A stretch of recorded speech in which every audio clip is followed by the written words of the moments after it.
in this best-of-3 series. But do you think Vin Diesel can eat as many hot wings as I can? Oh, man, definitely not the blazing wings. You know, Kev, I've been in quite a few car accidents. And me too, one. Recently. The worst one was definitely I was driving on an icy road in Tennessee, and I crashed my truck, and it rolled like 7 times. And I can remember crawling out of the truck. I didn't have a scratch on me. There was no injury at all, and the ceiling of my truck was in like the passenger seat.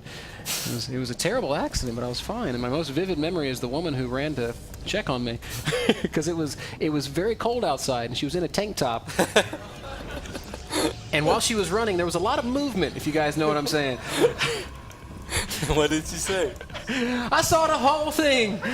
Lord have mercy, are you okay? Where did you grow up again, Ben? This was in, the accident was in Tennessee. I grew up in the South. All right, guys. So spawning in the top right-hand corner. I'm glad you survived, Ben. I don't know why I told that story. He talked because about of Vin Diesel. Yeah, and having no scratches. And I had no scratches. And I was like, lady, I'm Vin Diesel. It's okay.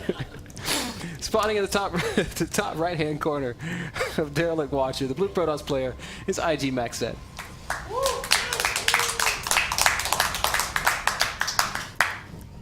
Kev, it was cold, and she was wearing a tank top, and there was a lot of movement.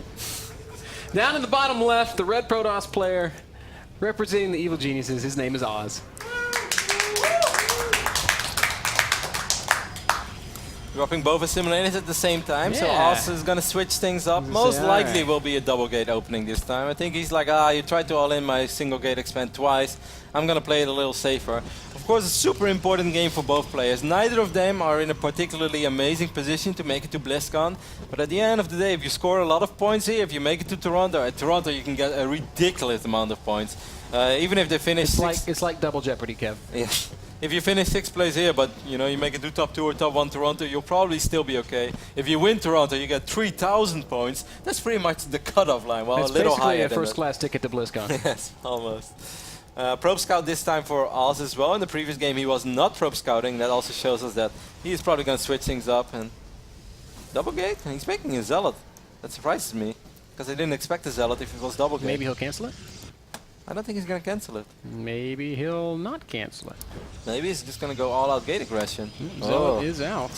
Extra gates going down for MacSed as well, so we're going to see a 3-gate play. MacSed actually only took 1 gas as well. MacSed wanted to go all-out super early gateway aggression, because he's just saying like, hey, you went 1 gate fast spent twice, you're probably going to do it again. But Oz is not doing it, and if Oz just sits on top of his ramp right now, gets a sentry, warps off, warps a couple of sentries in and drops good force fields, he's already going to be economically and tech-wise ahead as well.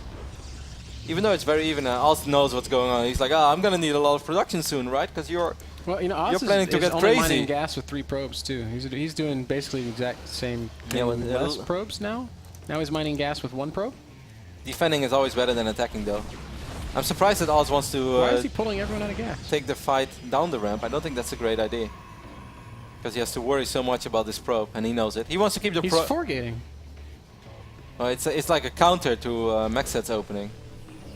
It's like a defensive 4-gate is obviously stronger than an aggressive 3-gate. Oz has changed his gas saturation like 5 times in the last 5 minutes. There's now 4 probes mining gas.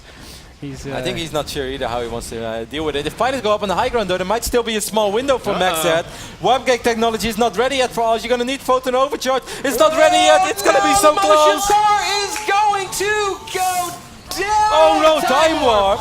Time warp's going to be casted. The motion core does fall. The stalkers are all going to die. Warp gate is finally finished. Yeah, but Oz is losing a lot of mining time. Oz is losing a lot of... and he's an entire production cycle behind, Kev. This is 6 against 4 stalkers. If this pylon falls... what would Andre call this situation? Dicey?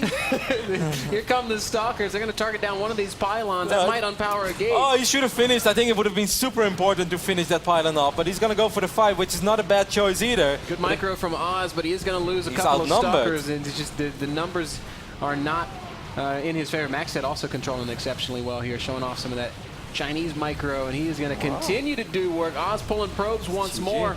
He's going to stick around for as long as he can, but it's not that long, Kev.